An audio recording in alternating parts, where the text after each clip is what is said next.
Son yıllarda yaşadığımız iklim değişimi birazcık hafife alınıyor. Aslında bu kavramın adı bence yanlış. İklim değişimi değil, bir iklim krizinin içinde dünya. Bunu her birimiz birey olarak da, toplumlar olarak da çok daha net fark ediyoruz.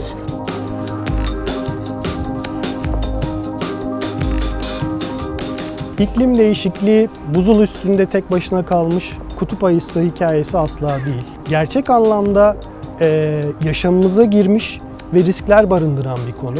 Şu an yaşayan nesle çok ciddi bir sorumluluk düşüyor. İklim değişimi başta olmak üzere kendi yaşamımızda yapabileceğimiz çok küçük değişikliklerin çok büyük pozitif etkilere neden olabileceğini hiçbir zaman unutmamamız lazım.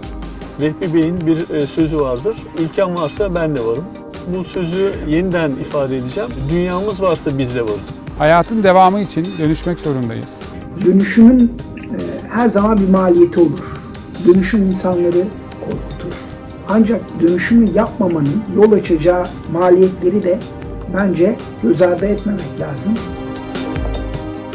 Koç grubu olarak son derece zorlu yola çıkmamız bizi çok mutlu etti. Ben bizzat kendim bu konuda görev almak istedim. Gerçekten severek yapmamın en önemli nedenlerinden birisi aslında evimde, iş yerinde yaşam tarzı haline getirmiş olmam. Tek başıma olmadığımı fark ettim ve bana cesaret geldi. Kültürel bir dönüşüm gerekliliği sahamızdaki operatörden ürün geliştirmeyi belirleyen mühendislerimize kadar tüm arkadaşlarımızın artık önceliği haline gelmesi gerektiğini algılamış olduk. Pazarlama, finansman, satın alma gibi birimlerle de birçok alanda çok yakın çalışmalar yapmamız gerekiyor. Çok geniş bir ekibimiz var. Yaklaşık 15 kişilik bir ekip. İnsan kaynakları var, satın alma, üretim süreçleri, lojistik. Yaklaşık 100 kişinin dahil olduğu bir Agile Tribe'la buradaki çalışmalarımızı yaptık. Geniş bir şirketler topluluğunda konuyu çok farklı sektörler bazında görme şansımız var. Uzun vadeli düşünmeyi gerektiriyor. Farklı lenslerle, bakış açılarıyla. Önce resmi objektif bir şekilde çekmemiz gerekiyor. Karbonda ilk yapılması gereken şey ayak izinizin ortaya çıkartılması. Bunun için de ölçümlendirmenin yapılabilmesi, buna uygun sistemlerin ortaya konulması birinci öncelik. Hem kendi operasyonlarını esas alan hem de ama onun kadar önemli olan tedarik zincirinden kaynaklı operasyonlardaki karbon salınımıyla ilgili süreçleri önceliklendireceğiz biz. Önümüzdeki dönemdeki hedef öncelikle birinci ve ikinci faz karbon emisyonu ölçümlerini tamamlamak, ardından üçüncü faza geçmek. Üçüncü faz sattığımız ürünün sebep olduğu karbon emisyonunu ölçmek. Kişisel hedefimi söylemem gerekirse ben bunu kişisel hedef olarak da alıyorum. Şirketimin önümüzdeki birkaç yıl içinde karbon salınımını artırmayı durdurması gerekir. Bir şekilde bizim daha az enerji tüketmemiz şart.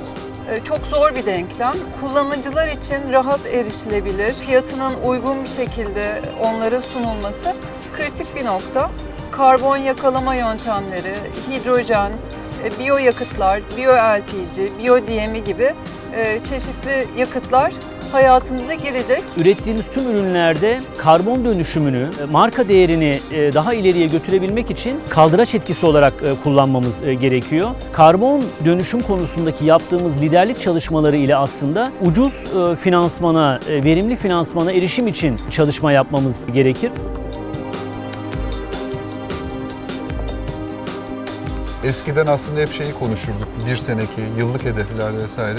Bu projenin ilginç tarafı kısa hedefler 10 senelik, uzun hedefler 30 senelik hedefler. Bu hedefe katkı verme konusunda elimizden geleni yapacağız. Umutluyum. Yani karbon dönüşüm programıyla beraber dünyanın en azından artık doğru yönde bir adım attığını görüyoruz. Hepimiz bir aracın içerisindeyiz. Bu araç sonu karanlık bir noktaya doğru gidiyor ve sağda son bir çıkış var. Bu aracın direksiyonunu tek bir kişi sağa çeviremez.